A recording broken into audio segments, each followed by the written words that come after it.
Boa noite, meus amigos. Estamos aqui de volta. Como sempre, começamos o nosso programa invocando a Santíssima Virgem Maria e o Santo Padre Pio de Pietrelcina, para que roguem a Deus que nenhuma injustiça se cometa neste programa. Alguém me envia aqui um artigo publicado pelo Luiz Nassif. Eu vou ler um pedacinho aqui para vocês e depois eu comento. Chama Obama e o Foro de São Paulo. Está aqui. É inacreditável a capacidade de errar continuamente desse pensamento neocon que assolou a imprensa. De repente, até jornalistas experientes entraram nesse papo furadíssimo do Foro de São Paulo, das comparações indevidas com a Venezuela, a Bolívia, ressuscitando o fantasma da Revolução Cubana justamente quando o regime agoniza.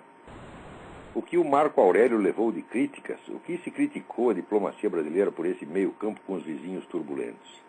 Se os neocons de Araque não tinham discernimento sequer para não confundir água na fervura com endosso, menos ainda para perceber as grandes linhas que sucederiam ao fim do ciclo bushiano da criação do eixo do mal. Agora, nas falas de Obama e Lula na cúpula das Américas, a percepção geral da importância da coexistência à volta do conceito de autodeterminação dos povos e a constatação, já por governantes europeus como Sarkozy, sobre o papel determinante do país para manter a estabilidade política na região andina. Então, muito bem. Para começar, o que é um neocon? Nos Estados Unidos, neocon significa um sujeito vagamente influenciado pelo pensamento do Léo Strauss e que dá muita importância, vamos dizer, ao papel internacional dos Estados Unidos, mas coloca entre parênteses todo o aspecto do chamado conservadorismo cultural, né? E não liga para esse negócio de feminismo, de abortismo, de casamento gay, etc. Então, neocon é um tipo muito específico de conservador que só existe nos Estados Unidos e só faz sentido dentro do quadro americano. Os jornalistas brasileiros, entre os quais o Luiz Nassif, não têm a menor ideia do que seja um neocon. A totalidade dos livros que eles estudaram a respeito é zero. Esse negócio de neocon é um fenômeno importante aqui dentro dos Estados Unidos e existe uma bibliografia imensa.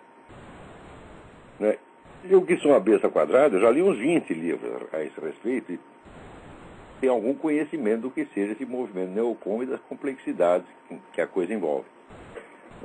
Os jornalistas, por exemplo, comentarista político, esses caras que pontificam na imprensa sobre tudo e todas as coisas, eles não têm a menor ideia do que é isso, então eles usam, né? Eles ouviram dizer que a culpa da guerra do Iraque é de um tal de neocon, então tudo que é ruim e tudo que eles não gostam, tudo que é direito que eles não gostam, eles chamam de neocon. Quer dizer, é o uso pueril da palavra. O simples uso da palavra já mostra, né, que o que o Luiz Nassif entende do assunto é zero. Presta atenção, o Luiz Nassif, né, que até não acho uma má pessoa, né? Já tive uma boa convivência com ele. Então, o Luiz Nassif, o que ele sabe é ganhar dinheiro, gente. E teoria política, de ciência política, ele entende é zero. Ele só devia escrever, a firma dele chama Dinheiro Vivo, é só disso que ele devia escrever, de dinheiro, que é a única coisa que, né, realmente ele entende, porque é a única coisa que presta atenção, tá certo? Agora, nesse negócio de esse uso que os caras estão fazendo da palavra neocon no Brasil só confunde o público, tá certo?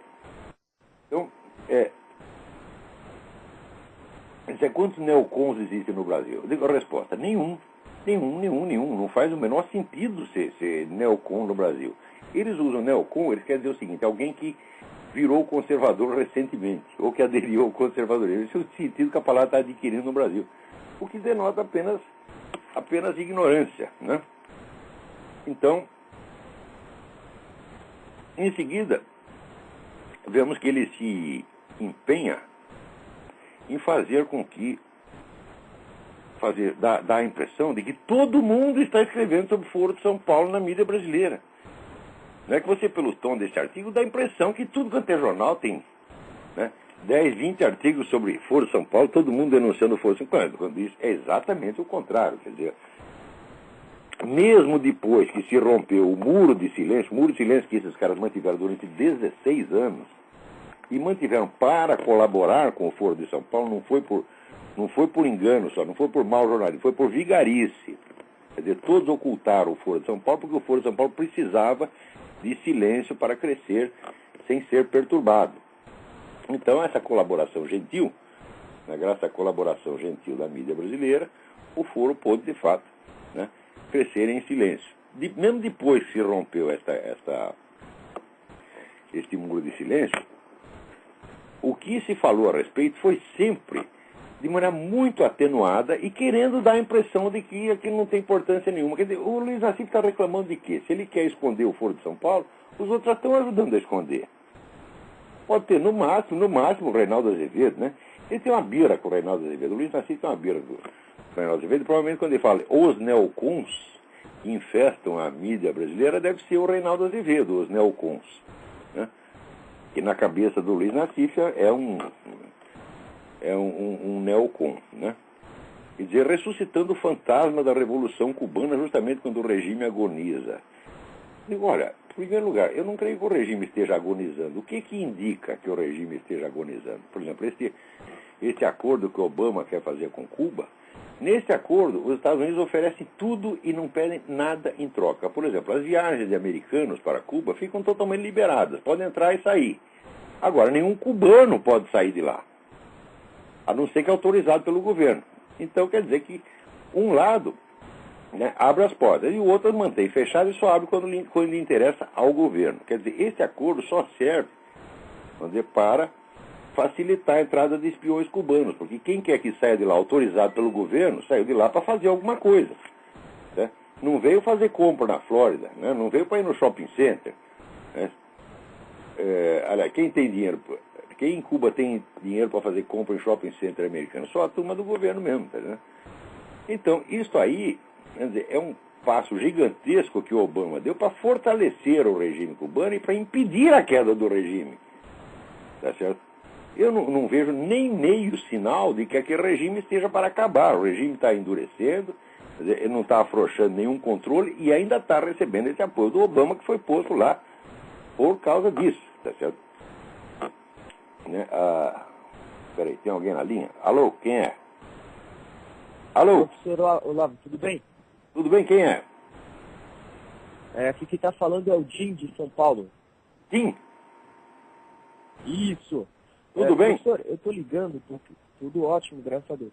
Professor, eu estou ligando porque eu assisti uma entrevista com o Ciro Gomes. Essa entrevista, inclusive, está disponível na tvcajuru.com.br. Gostaria que o pessoal assistisse lá, tem 2 vídeos dessa entrevista. E o Ciro confirma com as palavras dele tudo aquilo que você já vem dizendo há algum tempo, né? Sobre a unificação e ali a semelhança entre o PT e o PSDB. Então o próprio Lula já confirmou. Isso, então eu até transcrevi, professor, uma parte dessa entrevista para falar para você. Olha o que ele fala. Olha. Na cidade de São Paulo, o PT e o PSDB, que são muito semelhantes, embora o PT tenha uma trajetória de falar pelo operariado organizado, pelo serviço público, bancário e metalúrgico. O PSDB vinha falando pela classe média e, de repente, passou a falar um pouco mais pela burguesia financista, privatista, e que eu não gosto, mas tenho respeito. E você deve imaginar, salvo as exceções de um lado e de outro, são de gente respeitável, de gente decente e de gente que tem espírito público. Então é o que ele fala do PT e do PSDB. Um fala por um lado e um fala pelo outro, mas é a mesma coisa, né? Não tem a menor dúvida. Quando o Lula diz que ele e o Zé Serra inauguraram um novo estilo de política brasileira, a política é essa. É que nem antigamente tinha entre São Paulo e Minas Gerais a política do café com leite. Né? Eu fico um pouco no poder, depois você fica um pouco, depois entro eu de novo. É isso? Perfeito. E sempre governando em comum acordo e todos trabalhando para o mesmo fim. E, professor, ele ainda fala, ele chama a mídia brasileira ainda. Seria interessante você até acompanhar essa entrevista para você ver a fúria dele. Ele é uma pessoa que tem uma conversa agressiva.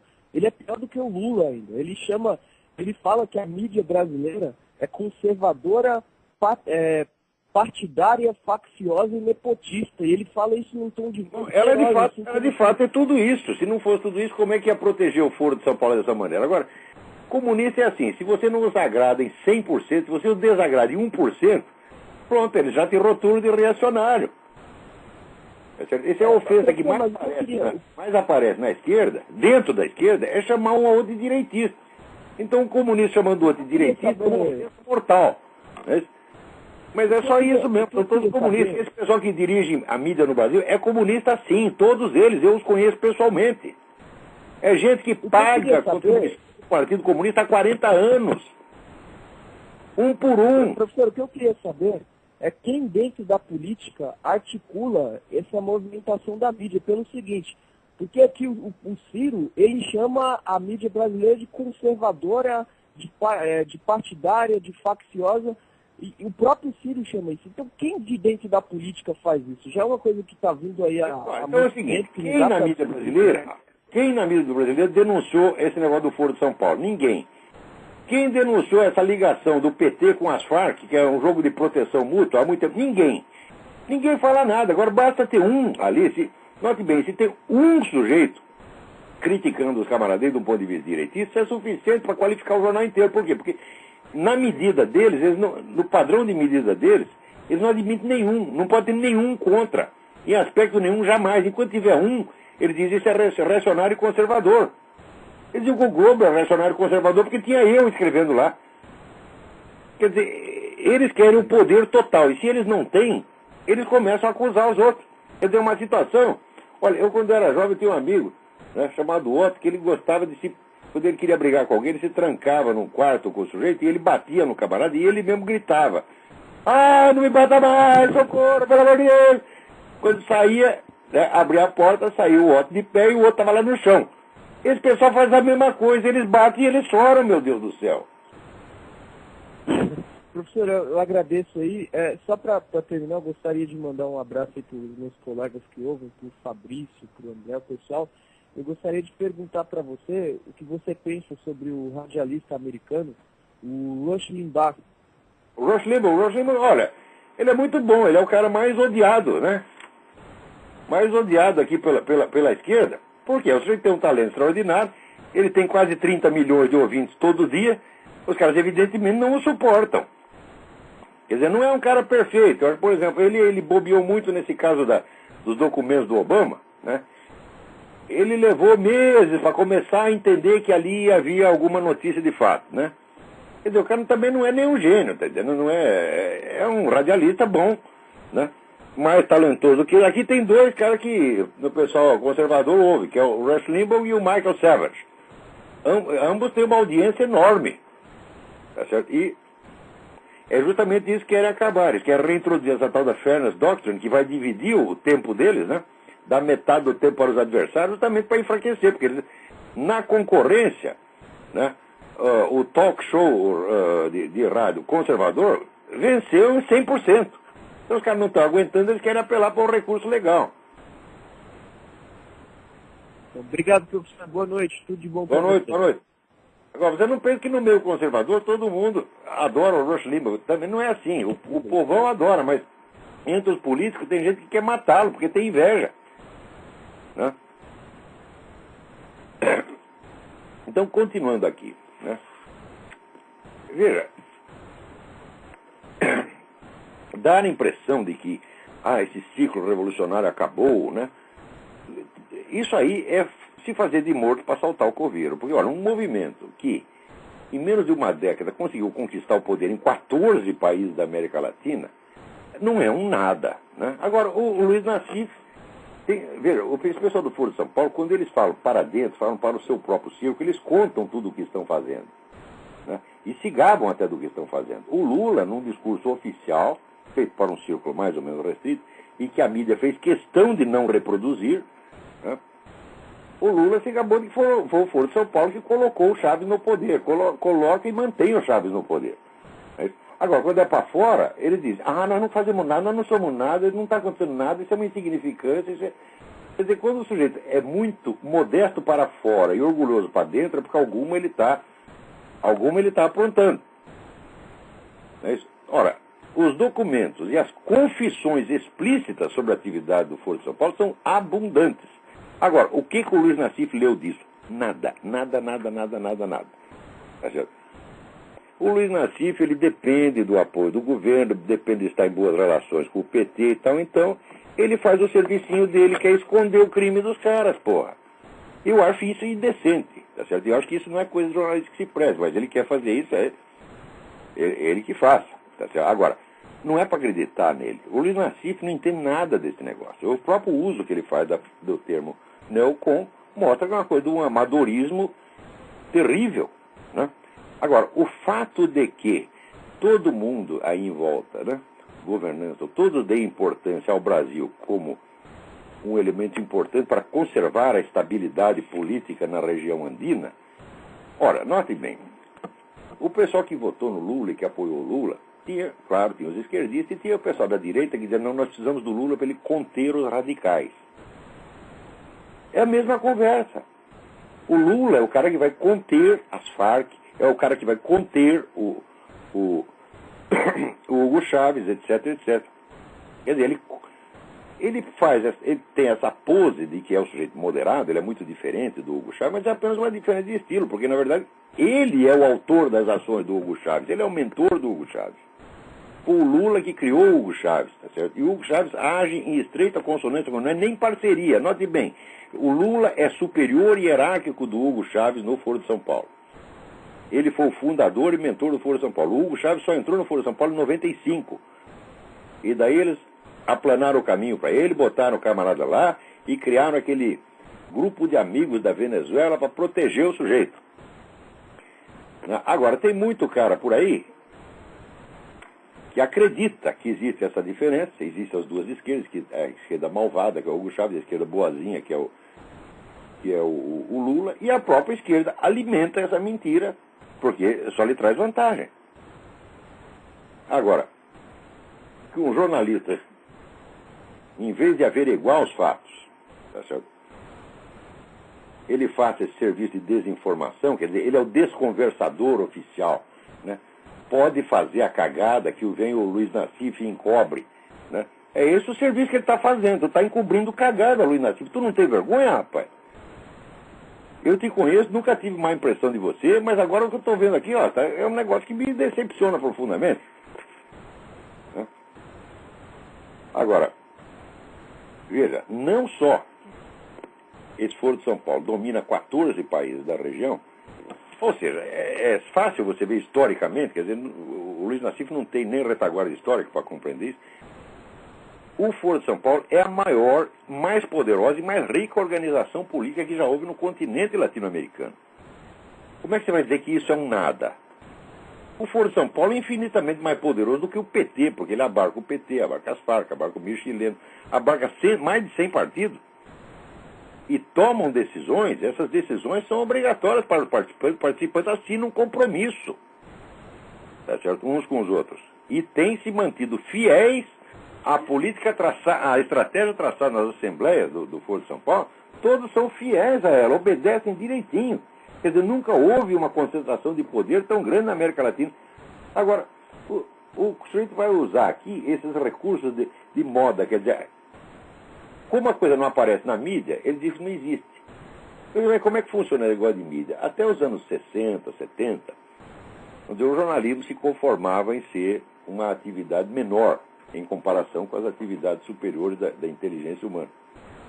Então isso quer dizer que o critério de importância das notícias, o critério de seleção das notícias, seguia mais ou menos as preferências da própria sociedade. Quer dizer, o jornalista tentava noticiar, tentava acompanhar aquilo a que ele achava que a própria população daria importância. A partir dos anos 60, 70, sobretudo no Brasil, quando consolidou o ensino de jornalismo nas universidades, eles passaram a fazer o contrário. Eles descobriram que eles mesmos são os criadores dos critérios de importância.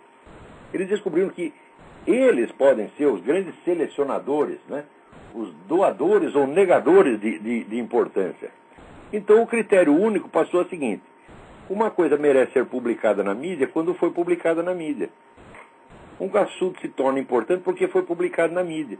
Então o critério objetivo já não interessa mais. Interessa só os critérios dos formadores de impressões. Então, a partir dos anos 70, a mídia, sobretudo brasileira, se tornou autofágica, ela se alimenta de si mesma. E, portanto, aquilo que acontece, mesmo que tenha uma importância histórica, sociológica e econômica extraordinária, se não apareceu na mídia, cessa de ter importância. Então, simplesmente a organização política mais poderosa que já existiu no continente, como ela não apareceu na mídia, ela não tem importância, ela nem existe. Então, isso quer dizer, a mídia inteira virou uma empulhação, virou um estelionato. E eu não sei por que as pessoas ainda leem essa merda. Devia deixar assim, olha, já que vocês se alimentam de vocês mesmo, vocês jornalistas, vocês só dão importância àquilo que vocês mesmo escrevem, então quem devia ler são só vocês. Por que o público vai ler uma coisa que foi feita só para enganá-lo? E isso não é um jornal ou outro, não. São todos. E o Luiz Nassif, então, ele está falando como um sujeito cuja fonte de informação é a própria mídia. Quer dizer, ele pelo menos faz de conta que acredita, né, nos grandes jornais. E ele mesmo também, em outros momentos, critica, porque quando eles ficam contra o Lula, ele os critica. Então, se não saiu na Folha de São Paulo, se não saiu no Estadão, não tem importância nenhuma. Então, quer dizer, 16 anos de notícias sonegadas, né, tem o efeito contrário. Se elas não foram publicadas, os fatos param de ter importância. Quer dizer, é um efeito auto-hipnótico, evidentemente. Agora, Luiz Nassif, se tu quer discutir comigo esse assunto, vamos ver o que você entende do Foro de São Paulo. Você não leu nem as atas do negócio, rapaz. E o que você entende de história política para falar de neocon? Você não entende nada. Você é um comentarista econômico provinciano, tá certo? Você só cuida de picuinha. Picuinha que interessa para a sua firminha, você está entendendo? Você não é um formador de opinião, você não tem nem a sua própria opinião formada. Você só tem interesses. E você fala em nome deles. E quanto tempo falta para os leitores perceberem? Falar, eu não vou ler a coluna do Luiz Nassif, porque aquilo é só anúncio. É só anúncio. É só aquilo que vai dar dinheiro para o Luiz Nassif. Agora, veja, não só o Foro de São Paulo domina mais de metade do continente latino-americano, mas internamente no Brasil, a esquerda militante se tornou a única força capacitada para mobilizar a população e exercer pressão. Você vê esse caso do promotor lá do Rio Grande do Sul, Gilberto Tunes, tá certo, que estava tentando fechar as escolinhas do MST, e ficou todo mundo contra ele, mídia, né, Igreja Católica. Eu tenho até medo de chamar isso de Igreja Católica. Isso não é Igreja Católica merda nenhuma. Olha aqui, CNBB não é Igreja Católica, CNBB é um puteiro comunista. Eu não respeito esse cara, qualquer bispo pode ser, né, prelado da Igreja Católica, diz que é um príncipe da igreja. Não, não é, um excomungado. Filho da puta de um comunista está excomungado. Eu não respeito esses caras e não posso respeitar. Agora vem aqui posando em nome da Igreja Católica, né, e usando isso para fazer pressão contra um homem sozinho que estava simplesmente querendo cumprir a lei. Mas ficou todo mundo contra ele. Não apareceu uma organização liberal, conservador, não apareceu nenhum Opus Dei, tá certo? Não apareceu nenhum PSDB, não apareceu nenhum DEM, tá certo? Não apareceu ninguém para dar um apoio ao cara. Chegou no dia do julgamento, tem uma massa de militantes do MST lá fazendo pressão para assustar o cara. E do outro lado, ninguém para defendê-lo. Por que acontece isso? Porque durante 40 anos, todo mundo concedeu à esquerda o monopólio ao direito de organização política. Só a esquerda pode ter militância. Então, quando eles ficam se queixando, na mídia é conservador, fala, me mostra um conservador que escreve lá dentro. Não tem nenhum. Lá dentro, que não é militante do PD, é eleitor do PSDB, e olha lá, né? Então, por exemplo, quantos católicos conservadores tem? Né? Quantos protestantes conservadores tem? Quantos judeus ortodoxos tem escrevendo? Não tem nenhum. Então, agora, quando alguém se opõe um pouquinho aos interesses, inclusive financeiros, do PT, ele passa a ser conservador automaticamente. Só que o sentido da palavra conservador no Brasil já virou outra coisa. Conservador aqui nos Estados Unidos e no mundo é quem defende certos valores, certos princípios, etc, etc. Não, lá conservador é quem quer que fez alguma crítica, vamos dizer, de detalhe, uma crítica miúda. Né? Por exemplo, o Lula diz que o Lula está gastando muito dinheiro. Pronto, você já é um conservador. Quer dizer que a dose de direitismo e de conservadorismo que se admite no Brasil é cada vez menor. Você, para ser rotulado de conservador, de extremista de direita, basta cada vez menos. E isso mostra um cerco Essa era uma coisa tremendamente opressiva. Quer dizer, os caras estão usando um fingimento de oposição para dizer que eles, coitadinhos, estão sendo perseguidos pela mídia. Eu digo, como você pode ser perseguido pela mídia se a mídia inteira no Brasil depende de dinheiro do governo? Se você fechar a torneira, o jornal acaba no dia seguinte. Você tem o controle total do negócio. Agora, de vez em quando, o jornal, até para não dar na vista, contrata um articulista ou dois, para dizer o contrário. Agora, isso para eles já é demais, eles não aguentam isso. Eles não toleram nem isso. Esse caso do promotor lá, isso é a maior vergonha para todos os ditos conservadores, né? Por exemplo, outro dia tem um monte de moleque que ficou bravo comigo porque eu disse que o Opus Dei não faz nada politicamente. E olha, o que o Opus Dei fez para defender o Gilberto Tumbes? Não fez nada. Não fez e nem vai fazer. Agora aqui, a próxima etapa aí do Brasil, como se o conjunto de controles que eles dispõem sobre a opinião pública já não bastasse, saiu aqui na coluna do Júlio Severo, né, que o ministro da Justiça está realmente afim de implantar o controle da internet. Sob o pretexto sempre, vai fazer 20 anos que essa turma comunista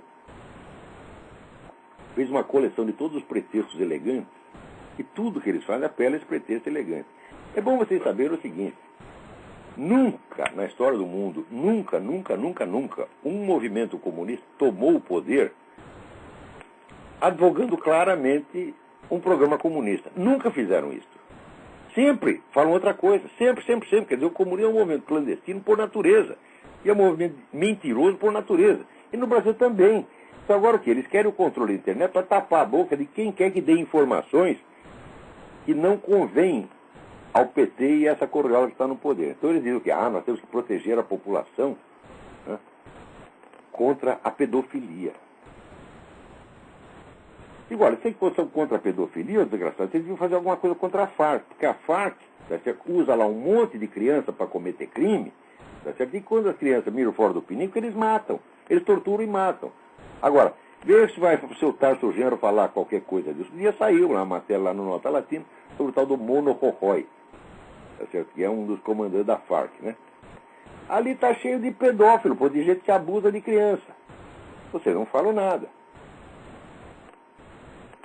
E se quer acabar com o abuso de criança no Brasil, tem que acabar com o narcotráfico. Mas acabar com o narcotráfico tem que acabar com a Farc. E se acabar com a Farc, acaba o Foro de São Paulo. Porque quem é que você acha que paga, né, essa despesa imensa que dá para você manter uma organização do tamanho do Foro de São Paulo? Quando vai ter uma auditoria no Foro de São Paulo?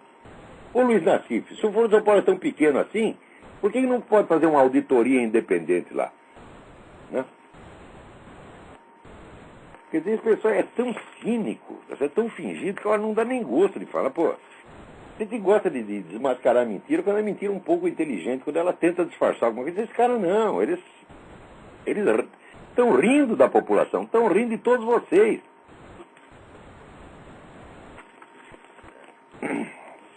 Agora, porque aqui o pessoal está tentando fazer a mesma coisa, mas aqui demora muito mais, porque o pessoal está acostumado. A grande diferença entre os Estados Unidos e o Brasil é o seguinte: é que o Brasil nunca teve um corpo de leis que refletisse uma tradição de senso comum, né? Refletisse um consenso da população. As leis aí sempre foram inventadas, tá certo, por técnicos que querem usar o Estado como um instrumento de mudança social. Quer dizer, o Estado, as leis, não expressam o que a população é, mas aquilo que o político acha que a população deveria ser. Então, não é um Estado que expressa a população, é um Estado que quer moldar a população. Sempre foi assim. Desde que veio a República é assim. Tá certo? Então, resultado, nos Estados Unidos você vê a população em geral acredita nas leis e tem um sentimento, tem um julgamento espontâneo que coincide mais ou menos com o que está nas leis. Nos últimos 20 anos a coisa vem mudando, porque estão cada vez mais usando a lei como instrumento de mudança social. A lei como instrumento de mudança social corrompe a população. Por quê? Porque quebra a harmonia entre o sentimento popular e a obrigação imposta pela lei. Então, resultado, o pessoal não acredita mais na lei. Cumpre como uma imposição externa. E ele obedece, mas não respeita, que já é a norma no Brasil. No Brasil sempre foi assim. No Brasil, você, no máximo, você obedece à lei porque tem medo da polícia, mas respeitar e acreditar que aquilo é certo, mas ninguém liga para isso. O pessoal ri das leis no Brasil. O próprio legislador ri. Né? Já no tempo do Getúlio Vargas, quando o Getúlio Vargas um dia chamou Chico Campos, que era um ministro da Justiça, falou, baixa essa lei lá, assim, assim, assim. Daí o ministro falou, mas, excelência, já existe uma lei sobre esse assunto. E falou, não, põe essa aí porque a outra não pegou. Quer dizer, você baixou uma lei, mas ninguém acreditou que era lei. Né? No Brasil é assim também. Né? Nos Estados Unidos o pessoal sabe a Constituição de cor. No Brasil, nos Estados Unidos o pessoal sabe a Constituição de cor e respeita aquilo. Tá certo? No Brasil, que tem uma Constituição por semana, o pessoal limpa a bunda com a Constituição, porra. Sabe que a Constituição é uma palhaçada. Agora, o político, ele faz aquela afetação de respeito que ele também não respeita. Então virou tudo uma pantomima. Esse é o problema no Brasil, tá vendo? As leis são uma palhaçada, tá certo? Às vezes uma palhaçada opressiva, perigosa, sangrenta, tá certo? Agora, aqui nos Estados Unidos estão também tentando cada vez mais transformar o Estado em agente de transformação social. Então, o Estado começa a baixar leis que ninguém aprova, que ninguém na população quer, mas que eles querem forçar a população a mudar de mentalidade. Como, por exemplo, agora tem essa lei dos hate crimes, dos crimes de ódio, né? Aqui nos Estados Unidos, 50% da população vai ao culto protestante ou católico no domingo. 50%. É uma das taxas mais altas do mundo, se não a mais alta. Isso aqui é uma população profundamente cristã e profundamente conservadora. Tá certo? As eleições nem sempre refletem isso, porque nem 40% do eleitorado chega a votar. Tá certo? Quer dizer, só vota quem quer. Né? Agora, as leis dos hate crimes é o seguinte, se um pastor no púlpito ele citar um versículo da Bíblia que fala contra o homossexualismo, ele vai pra cana. É esse o objetivo. Né? O objetivo não pode ser proteger os gays, porque os gays não estão correndo perigo nem nos Estados Unidos e muito menos no Brasil. Né? Outro dia saiu aí mais uma notícia, né? Assassinatos de gays duplicam, né? Eles passaram aqui de, sei lá, de 50 por ano a 100 por ano, num país que tem 50 mil homicídios por ano. Quer dizer, a taxa de homossexuais mortos por crime de ódio é ridícula no Brasil, é ridícula, comparado com a totalidade da violência aí, isso é um nada. Mas eles querem dar a impressão de que existe um grande risco, tá certo? Querem, vamos dizer, criar dificuldade para vender facilidade. Como sempre, esse é o critério legiferante no Brasil. Né? Então aqui também, né, os gays estão correndo muito perigo, não da parte, por exemplo, daqueles outros gays que os estupram, porque o sujeito que estupra um gay, evidentemente você acha que ele é o quê? Ele é hétero? Né? Se o sujeito for hétero, se ele não for gay, meus filhos, vocês desculpa, o peru não levanta. Você olha aquela bunda peluda e tal, o que você sente? Nada. Então você não pode estuprar o cara. Se eu quiser estuprar um cara desse, eu não posso. Né? Às vezes até deveria, mas eu não posso fazer isso, porque não dá inspiração. Agora, todos os estupros ocorridos em cadeia são todos estupros homossexuais, tanto estupro de homem quanto mulher. Computem isso no todo e você vai ver quem oferece risco para os gays. É eles mesmo, porra. São os piores, tá certo? Me mostra aí um sujeito heterossexual que estuprou outro da cadeia. Não é impossível. Peraí, tem alguém no telefone. Alô, quem é? Alô? Alô? Não, isso não é uma opinião, isso é um peido. Liga aí. Eu não sei se você falou isso, se pensou isso ou se foi um problema do telefone. Eu espero que seja do telefone. Então agora aqui também, no Texas tem lá um deputado lá propondo uma lei que vai ser a reeducação obrigatória da população para acostumá-los com os transgêneros. Né? Quer dizer, por exemplo, hoje se chega lá, né, um sujeito barbado, do lado do outro barbado, né, com um sutiã, é difícil você conter o riso. Você me desculpe, mas tem certas pessoas que quando elas tentam parecer mulheres, elas ficam de uma macheza extraordinária. Um dia, aqui eu vi um sujeito de 2 metros de altura, loirão assim, né? Parecia um viking, né? Com um vestido tubinho e um tênis cor-de-rosa. Eu nunca vi um sujeito mais macho na minha vida, tá entendendo? É um show de macheza, um negócio incrível. Então, se aparecesse aquele sujeito junto com o seu marido na minha casa, eu sou um sujeito educado, eu não ia humilhar o cara, mas eu ia ter que sair para rir lá fora, tá entendendo? Agora, a população tem que ser reeducada, tem que ter a reeducação de sensibilidade. Você tem que achar, né, que ali é um casalzinho como qualquer outro, tá certo?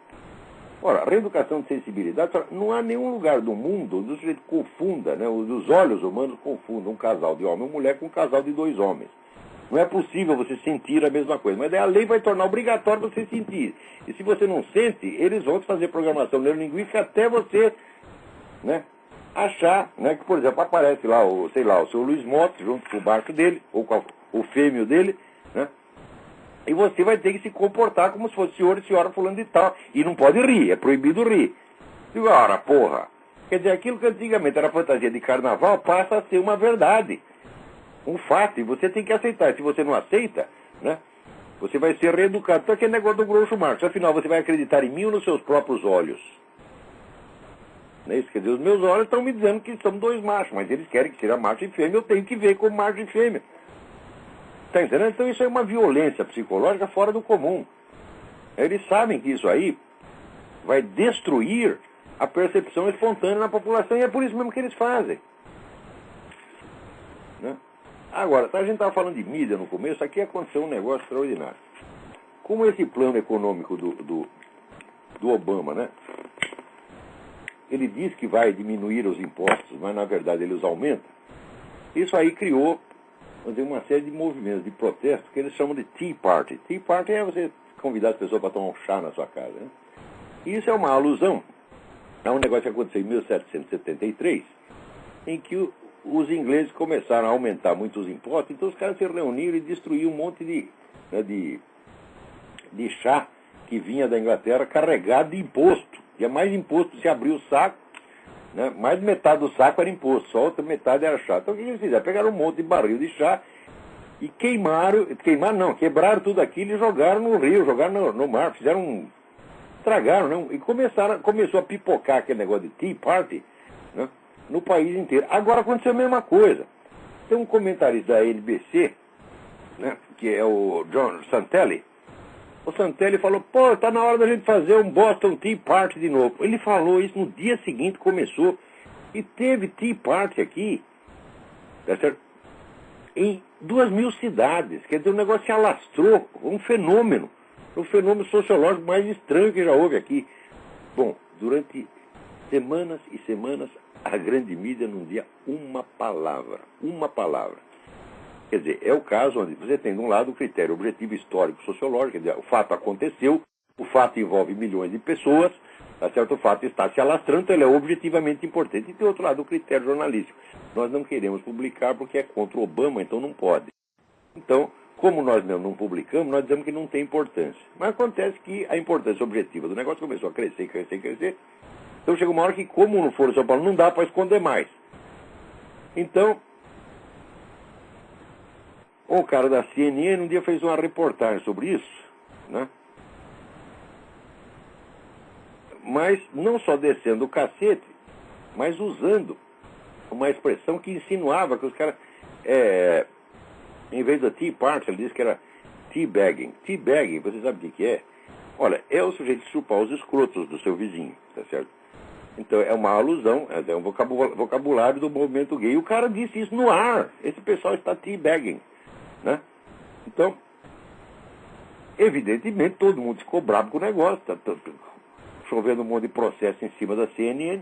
Mas, ao mesmo tempo, o governo, quer dizer, o Departamento da Homeland Security, Segurança Interna, né, fez lá um relatório advertindo contra, né, o ressurgimento da radicalização e recrutamento da extrema-direita. Mas que extrema-direita? Essas organizações que estão fazendo isso são aquelas mesmas que sempre fizeram oposição a vocês há não sei quanto tempo, né?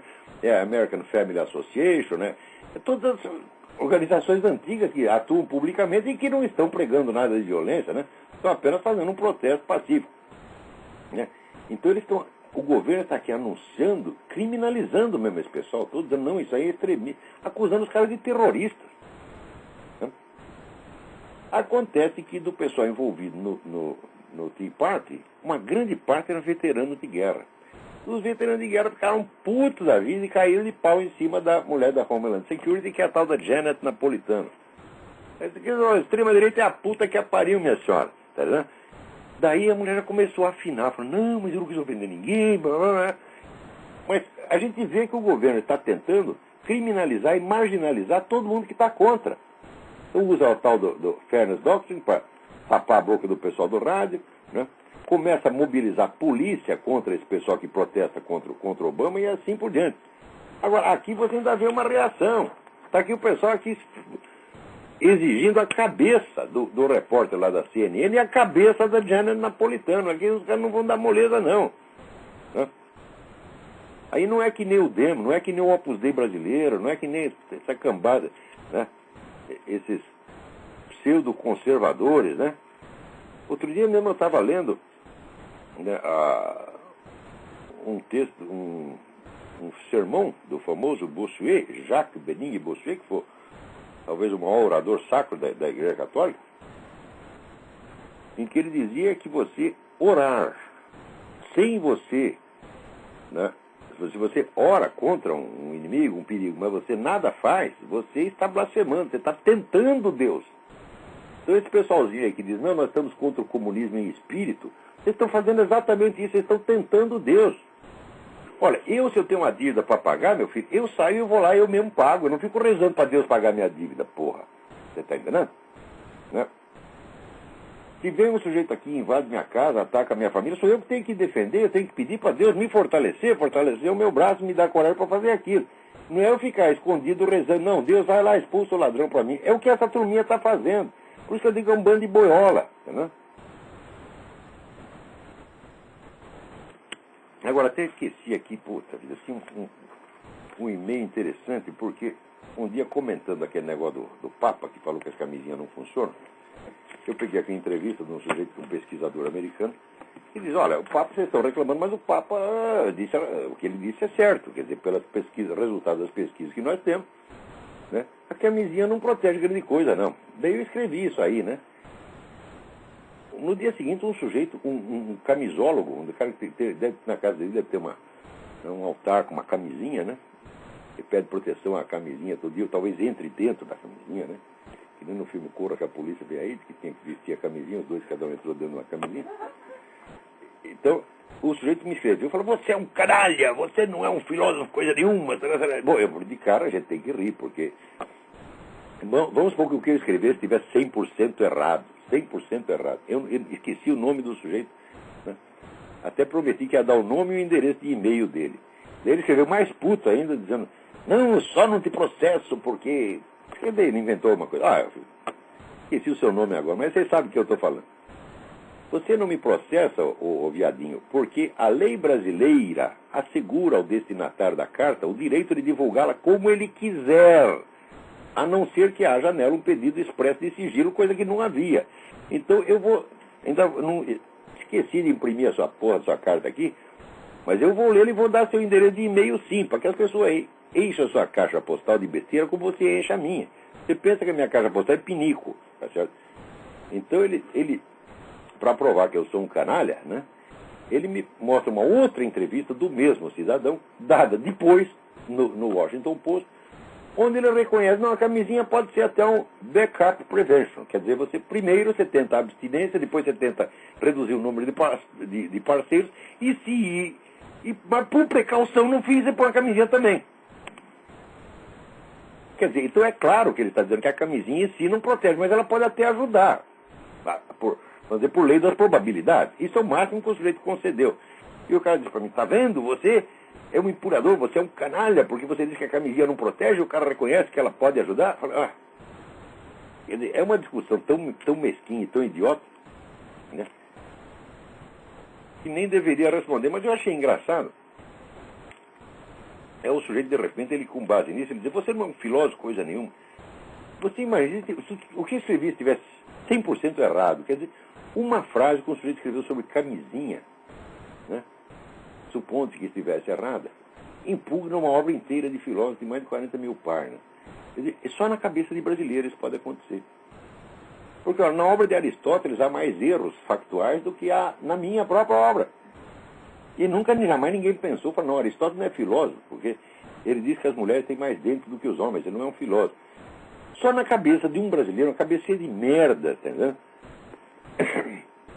E um dia eu estava pensando, não, aí no Brasil não precisa ir lá, não adianta mais falar, tem que ir lá com blackjack. Blackjack é um negócio aqui de um porrete de couro com um toco de chumbo dentro, e lá quebrar as cabeças. Mas não pode quebrar as cabeças, você não pode levar só o blackjack, porque as cabeças estão cheias de merda, então você tem que levar um blackjack e o papel higiênico, entendeu?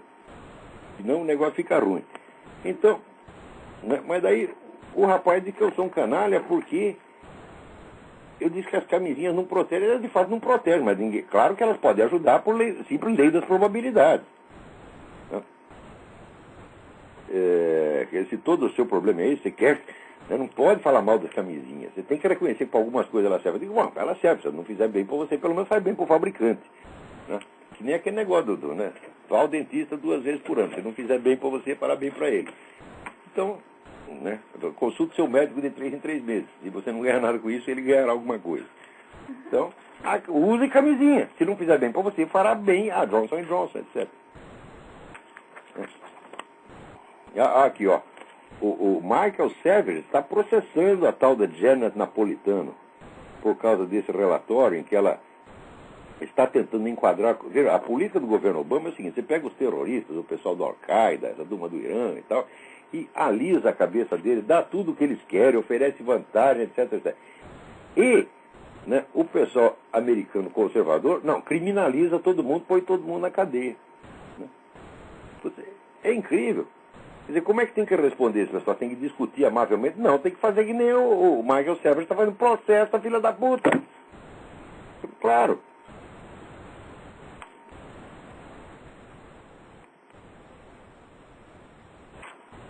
Aqui, ó. Nossa, eu estou com um monte de protesto aqui, todo mundo reclamando desse relatório. Mas é claro, como é que você vai criminalizar metade do país, pô? Botar todo mundo como terrorista, ao mesmo tempo que você fica puxando o saco de terrorista? Quer dizer, isso aqui é engraçado, né? O nosso presidente aí disse que a crise econômica foi causada por gente branca de olhos azuis. Não foi não, seu Lula. Foi criada por gente como Barack Obama. E durante 20 anos, seguindo a estratégia Cloward-Piven, foi planejada já na década de 60, né, organizava a militância para pressionar os bancos a dar empréstimo a pessoas que não podiam pagar. Né? Uma boa parte deles eram negros. Tá certo? E quem participou dessa operação? Quem treinava militantes para fazer isso? Barack Obama. Então, ó, seu Lula, vai mentir na casa do caramba. Você não sabe bosta nenhuma. Puta que pariu.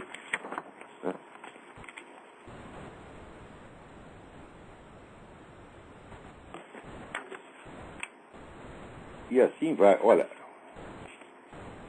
aqui saiu um negócio muito interessante. Olha, procurem isso aqui. http://investigatingobama.blogspot.com. Está cheio de material lá. E tem um artigo do Arnaud de Bourg-Grave, que é um belga, mas ele escreve em inglês aqui nos Estados Unidos, muito bom, sobre como a KGB foi espalhando agentes econômicos no mundo inteiro para criar a crise. Eu suponho que esses agentes fossem brancos de olhos azuis, porque é tudo russo, tá certo? E nesse ponto o Lula teria alguma razão.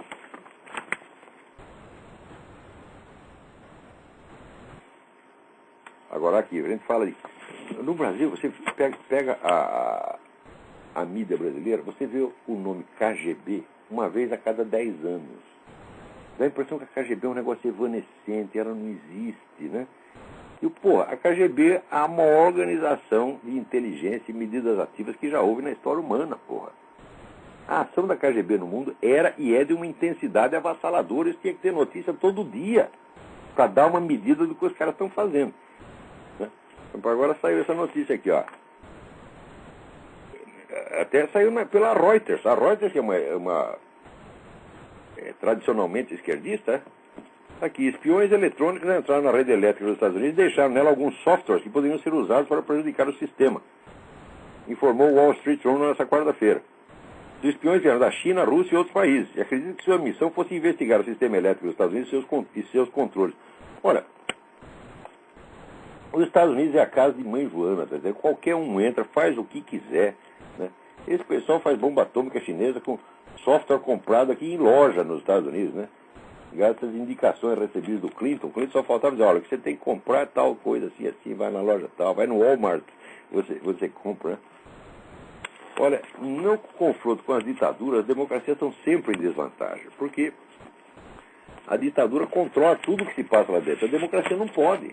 Quer dizer, a democracia concede a seus próprios inimigos uma vantagem que esses inimigos jamais concederiam, né, aos democratas. Mas você veja, por exemplo, quando foi construída a primeira mesquita em Paris, 1926, né? Naquela época, um jornal de direita, né, disse, isso é muito interessante e tal, mas porém nós não podemos esquecer que esse pessoal do mundo islâmico vê essa concessão nossa como uma fraqueza. E no futuro eles vão tirar proveito disso. Olha, em 1926 o sujeito escreveu isso, né? Agora, quantas igrejas católicas ou protestantes, ou sinagogas, eles deixam construir na Arábia Saudita? Nenhuma. Você não pode praticar essas religiões em público, você vai preso. Quer dizer, aí evidentemente é uma guerra assimétrica.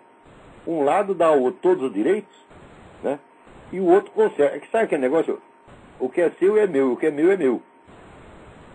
É essa a política com o mundo islâmico, é isso. E com o mundo comunista a mesma coisa, né? Aqui você vê como é coisa. Americano comunista é uma coisa assim que dá até nojo. Saiu um livro agora no tal de... Peraí, deixa eu pegar o livro aqui. David Cole. Eu não li o livro, eu só li a introdução. Ele está aqui, né? The Political Philosophy of Eric Voegelin. Eles falam Voegelin aqui. And His Followers. É um livro contra o Eric Voegelin. Acho que é o primeiro livro contra que aparece. Depois de 2000, a favor apareceu um contra. O sujeito aqui na introdução, ele está escandalizado de que o Eric Voegelin fizesse piada contra os comunistas, contra o comunismo. E ele fica mais escandalizado de que as pessoas riam da piada. Olha que coisa horrível você fazer piadas contra o comunismo, né? Os negros matam 100 milhões de pessoas, você faz uma piada contra eles, você é o monstro, né? Agora tem a foto do cara aqui. Você já viu o Alfred Newman? Não o famoso crítico musical, mas o Alfred Newman do Mad. O autor do livro é o Alfred Newman, é a cara do Alfred Newman. Deve ser irmão, né? Também aí, David Cole. Ainda ouvindo falar desse cara. Quando eu acabar de ler o livro, eu vou comentar aqui, né, com vocês. Agora, para você ver como é, né, as coisas que estão acontecendo aqui. Aqui montaram uma administração federal para fechar, e um sistema já para fechar os Estados Unidos, para acabar com os Estados Unidos de vez e passar a soberania toda para o governo mundial. Aqui uma corte de apelo federal proibiu a exploração de petróleo no alto mar, ali no Alasca. Não pode tirar uma gota de petróleo, você tem só que comprar petróleo do Hugo Chávez e dos árabes. É incrível, os Estados Unidos têm a maior reserva de petróleo do universo e não pode tirar uma gota. Tem que pagar o que o Hugo Chávez quiser, o que os árabes quiserem. E os caras ainda acham bonito isso, porque não existem riscos para a ecologia. Ai. E agora, o governo Obama divulgou então aqui aquele negócio da relatórios, né, decisões do governo Bush, permitindo dar tratamento, né, não muito agradável aos prisioneiros, aos terroristas presos, né? Então está lá a lista dos maus tratos. É o seguinte: você pôs o sujeito numa sala cheia de barata, né? Você faz de conta que vai afogar ele, ou então você deixa, né, o quarto dele muito frio. Mas é um tratamento cruel e desumano. Esse negócio de barata, por exemplo, tinha no programa do Silvio Santos, um negócio que você tinha que entrar num compartimento cheio de barata. E olha, as menininhas, né, para ganhar um prêmio, se submetiam àquilo, né? Agora você vai pegar um terrorista e submeter a isso, é cruel demais. Isso aí, as menininhas podem aguentar uma coisa dessa, mas um terrorista, né, um guerrilheiro, um combatente, jamais. Isso é de uma crueldade inaudita, né? Agora o pessoal começa a chamar isso de tortura, então dá a impressão que é a mesma coisa que os chineses fazem, que esse pessoal do radical islâmico está fazendo, né, que é cortar a orelha, cortar nariz, cortar a cabeça, cortar pé, você está entendendo? Dar choque elétrico no cu, é a mesma coisa. Aqui você vê o governo americano tão cruel que deixava os caras num quarto cheio de barata. Quer dizer, é grotesco, é cômico. Agora aqui aparece um monte de ONGs, né? Você passa ali na Connecticut Avenue, tem uma ONG que tem um cartaz na porta. Torture is wrong. Eles nunca acharam que tortura é errado, né? Quando é feito por chinês, por russo, por cubano, né? Que é tortura para valer mesmo. Agora, se você deixa um guerrilheiro, um terrorista numa sala com barata, isso é desumano demais. Alô, quem é? Tem alguém na linha aí? Carvalho. Alô? Tudo bem? Alô, boa noite, tudo bem? Tudo bem? Professor Olavo de Carvalho? É ele mesmo. Tá me ouvindo? Estou perfeitamente. Olha, aqui é Álvaro, do Recife, né? Álvaro, tudo bem? Tudo bom, professor? Olha, eu só queria, na verdade, desculpe interromper a sua exposição, não é nenhuma pergunta, eu só queria agradecer o que o senhor tem feito pela educação, pela cultura brasileira e, sobretudo, pelo seu curso de filosofia online. Obrigado, obrigado. Porque eu já cansei de migrar para tudo que é suposta instituição de ensino, né? Para o senhor ter ideia, eu passei 1 mês e meio num seminário de teologia que só se ensinava Leonardo Boff, Frei Beto e Tutti Kant, né? E que só se falava... E que só se falava na crise da filosofia, na crise da teologia, e eu percebo que o seu curso é uma prova de que Deus não deixa tudo afundar, de que Deus sempre preserva alguma coisa, e através disso, ele conduz a esperança para a gente, entende? Eu queria agradecer muito pelo que o senhor tem feito nesse curso de filosofia, porque é a prova de que não existe crise de filosofia, que a filosofia está inteira no seu curso, tá certo? E eu tenho certeza que daqui a alguns anos o senhor vai favorecer a única renovação da classe intelectual que vai haver nesse país. Essa é a minha maior ambição, criar uma nova geração de intelectuais preparados, sólidos, honestos, sérios para valer. Porque senão a vida cultural no Brasil vai acabar.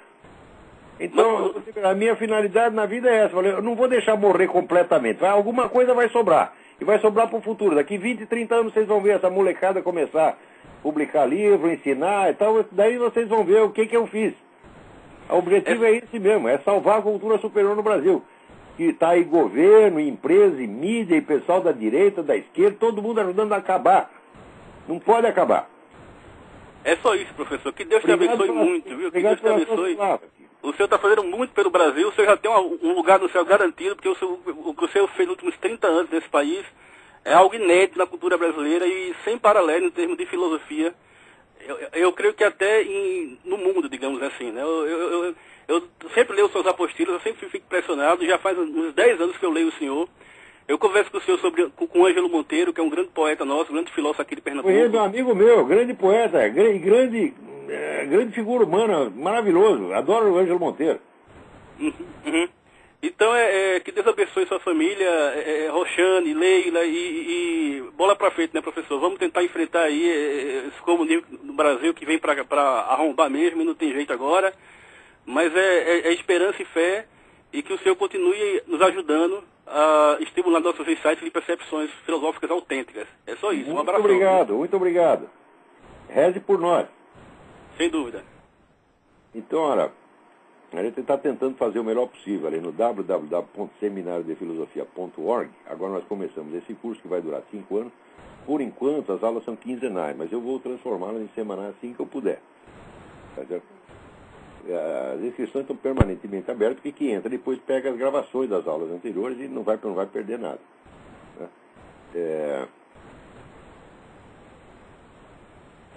Então, olha, isso aí é um trabalho, vamos dizer, de UTI. É UTI filosófica, quer dizer, para não acabar a cultura superior no Brasil, nós estamos tentando preservar lá.